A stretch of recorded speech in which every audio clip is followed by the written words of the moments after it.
क्या है, जो संत लोग जो होते हैं, जो महात्मा होते हैं, जो महापुरुष होते हैं, वे स्वयं अपने लिए नहीं जीते हैं, वे स्वयं अपने लिए कोई कार्य नहीं करते हैं, वे स्वयं अपने लिए कोई संपत्ति इकट्ठी नहीं करते हैं।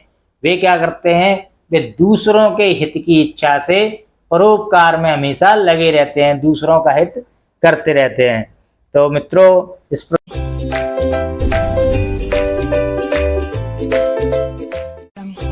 जय हिंद मित्रों, जय बाबा महाकाल।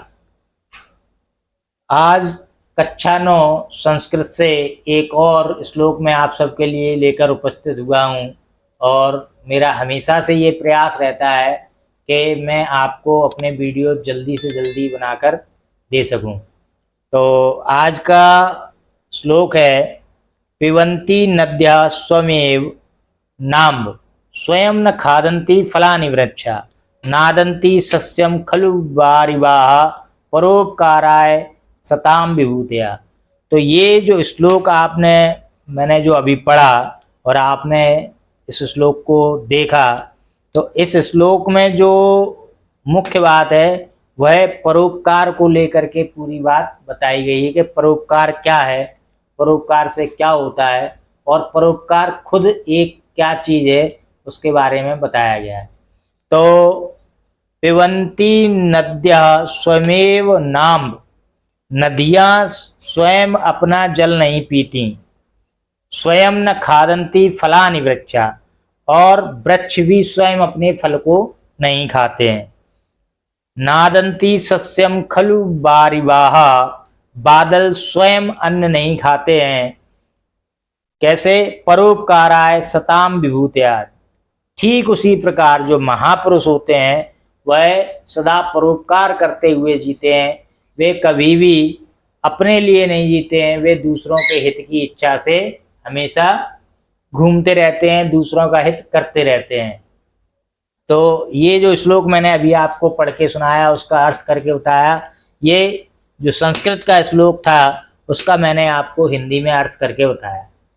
अब इस श्लोक की थोड़ी सी अपने भाषा में अगर व्याख्या की जाए तो बड़ी सुंदर व्याख्या बनती है। व्याख्या इस श्लोक की यह है कि जो परोपकारी जो महापुरुष होते हैं, मतलब जो महान लोग होते हैं, जो अच्छे लोग होते हैं, तो उनका जो जीवन होता है वो कैसा होता है, इसके बारे में इस पूरे श्लोक में चरित्र चित्रण हुआ है। तो महापुरुष जो होते हैं वो किस तरह होते हैं कि जिस प्रकार नदियाँ अपना स्वयं जल नहीं पीती हैं, जिस प्रकार स्वयं नदी अपना जल नहीं पीती, नदी अपने जल का कभी स्वयं सेवन नहीं करती है, वह दूसरों को हमेशा पानी पिलाने का कार्य करती है। दूसरे लोग नदी से क्या करते हैं कि पानी पीते हैं और अपनी तृष्णा बुझाते हैं। उसी प्रकार स्वयं न खादन्ति फलानि वृक्षा, ऐसे ही जो फलदार वृक्ष होते हैं वे अपने फलों को स्वयं नहीं खाते हैं, बल्कि क्या करते हैं, वे अपने फलों को पक जाने पर अपनी डाल से छोड़ देते हैं और जो भूखे व्यक्ति होते हैं वो उन फलों को खाकर अपनी भूख मिटाते हैं। ऐसे ही नादन्ति सस्यम खलु वारिवाः, ऐसे ही जो बादल होते हैं, बादल बरसते हैं और उससे जो फसल उत्पन्न होती है, तो बादल जो है उस फसल को स्वयं नहीं खाते हैं, उस फसल से किसान और अन्य प्राणी जो है अपना भरण पोषण करते हैं, अपने पेट को भरते हैं।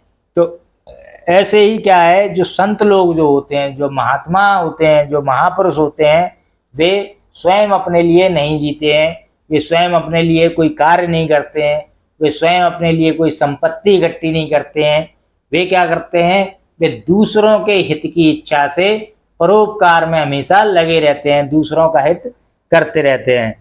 तो मित्रों, इस प्रकार मैंने आपको यह श्लोक पढ़कर सुनाया, उसका किताबी भाषा में अर्थ बनाकर बताया और उसका एक संपूर्ण व्याख्या मैंने करके बताई कि परोपकार क्या होता है। परोपकार से मतलब यह है कि हम जो भी कार्य करते हैं वो अपने स्वयं के हित की इच्छा से नहीं, दूसरों के हित की इच्छा से अगर किया जाए, जिसमें दूसरों का हित निहित होता हो, वह परोपकार कहलाता है। तो मित्रों, अंत में वही एक बात फिर से रिपीट करूंगा कि अगर मेरा आपको ये श्लोक पसंद आया हो तो इसे लाइक करें, अगर समझ में आया हो तो दूसरों को शेयर करें, और अगर मन में कोई जिज्ञासा है तो आप मुझे कमेंट्स करके वो अपनी जिज्ञासा को पूछ सकते हैं। मैं पूरा आपको विश्वास दिलाता हूँ कि आपको आपकी जिज्ञासा शांत करने का मौका आपको अवश्य मिलेगा। तो मित्रों, जय हिंद, जय भारत, जय बाबा महाकाल।